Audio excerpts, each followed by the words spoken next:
Docilite.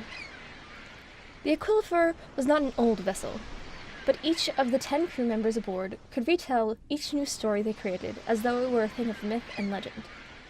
At the center of each tale sat the captain, Julian. He was the one who had made the Aquifer the most respected fishing boat in his small town on the southern coast of Alaska. His mother and father raised him on their fishing boat, the 10th. He grew up thinly veiled in salt and knowing how to read waves and wind better than the morning paper. In time, he acquired his own boat, and it wasn't until then that he became the respectable man he was known to be. Julian and his father ventured out one day where the sky was dusted with clouds and the wind whipped the waves into peaks of creamy blue frosting. While headed back to harbor, they happened upon a patch of debris. Julian was changing course to maneuver around it when his father told him to turn back. "Why?" Julian asked. "We can clear out some of this rubbish. Besides, it's not like we don't have the space," he says, glancing back at the nets barely speckled with fish. "One wrong move could damage the ship." "Best not make a wrong move," he laughed. "It's mostly small clumps of plastic. We'll be fine. Just go slow." With a sigh, Julian steered the boat back amongst the garbage, slowing and eventually turning the engine off. "Grab one of the empty nets," Julian's father directed. As slowly and methodically as they would move if they were actually fishing, they dragged the nets through the frigid water. Before long, the tapping and clinking of objects against the hull softened to a lapping of waves, and instead of being disappointingly empty of fish, the deck was disappointingly full of trash. "I'll probably get more for this plastic at the recycling center than I would for my measly haul." "You'll probably get more of a haul if there was less plastic. Clearing it out does more than a little good." "Okay, Dad, I'll keep that in mind. Now that we've lost the rest of the day, can we please just head back home?" With Julian's impatience apparent, his father scanned the surrounding waves one last time before nodding. Julian turned to restart the engine. "Wait, did you see that?" His father points off toward the horizon, which sat empty. "There's nothing to see." Julian trailed off as he saw what caught his father's attention. Across what was left of the debris field, something was rising above the waves. A geyser. "We should check it out," suggested his father. "We need to be back at the harbor in time to unload our catch, and also clear out this trash," Julian said, while kicking at a stray bag that had blown across the deck. "It's a bit late in the season to be seeing any whales this far north. Most of the population should have migrated south by now." "Fascinating. Now let's get going."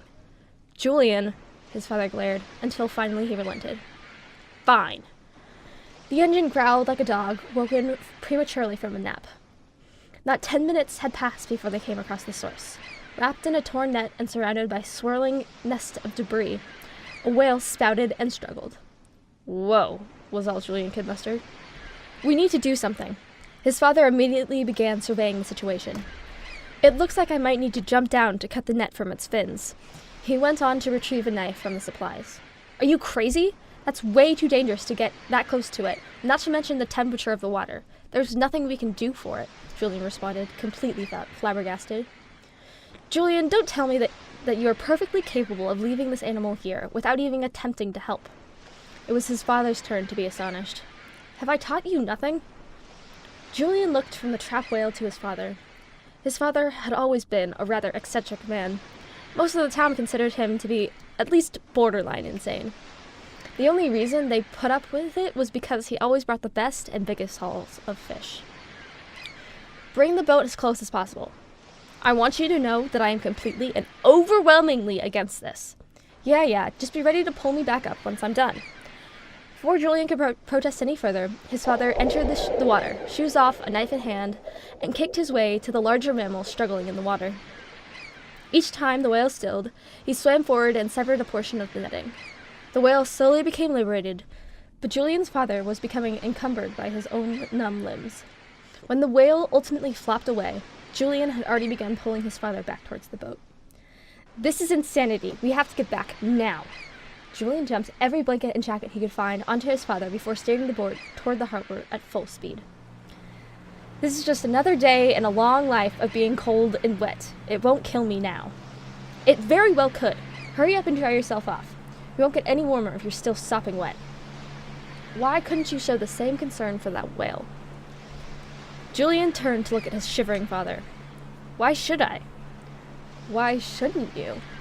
Julian could think of any number of reasons, starting with the skin on his father's extremities, which he was certain was carrying a blue tint. It's dangerous. Anything can be dangerous. You still do plenty of things. The potential for danger shouldn't keep you from going about your life, and it should never keep you from helping anyone or anything you can. After they had made it back to the harbor and Julian had made sure his father got dry and warm, he returned to his ship to deal with the fish and the rubbish. Gathering up the rubble, he thought about how his day had gone. From the very beginning, his father had gone out of his way to do things that needn't be done. Collecting trash, saving an animal, Julian was sure that had they spent more time on the water, he would have found something else to improve. The more he thought, the more he realized that his father had done this his entire life. And when someone in town needed something fixed, they came to his father. His father was the kind of person who always stopped by with a bowl of soup when he heard a friend was sick. Heck, he had even pulled cats from some trees. He was your everyday hero. Julian had been around this his entire life, and never thought twice about his father's readiness to help. Julian supposed he just hadn't yet seen a gesture quite as grand as the day's whale's rescue. The sun was setting as Julian began walking down Main Street. A river that fed into the harbor ran parallel to the street. He crossed over the street and began walking until he came across the pedestrian's bridge. At its base, he turned and saw a family on the bank of the river.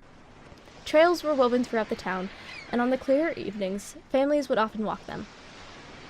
Turning across the bridge, he realized the family wasn't just walking, but running, all the while pointing at something in the river.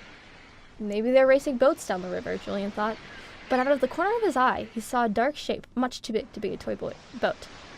Someone's fallen in! Julian stared, unsure of what to do. They were drifting farther and farther from the family, now sprinting across the banks.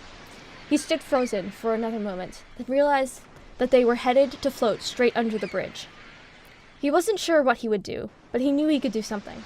And so, Julian ran down to the edge of the river to join the race against the current.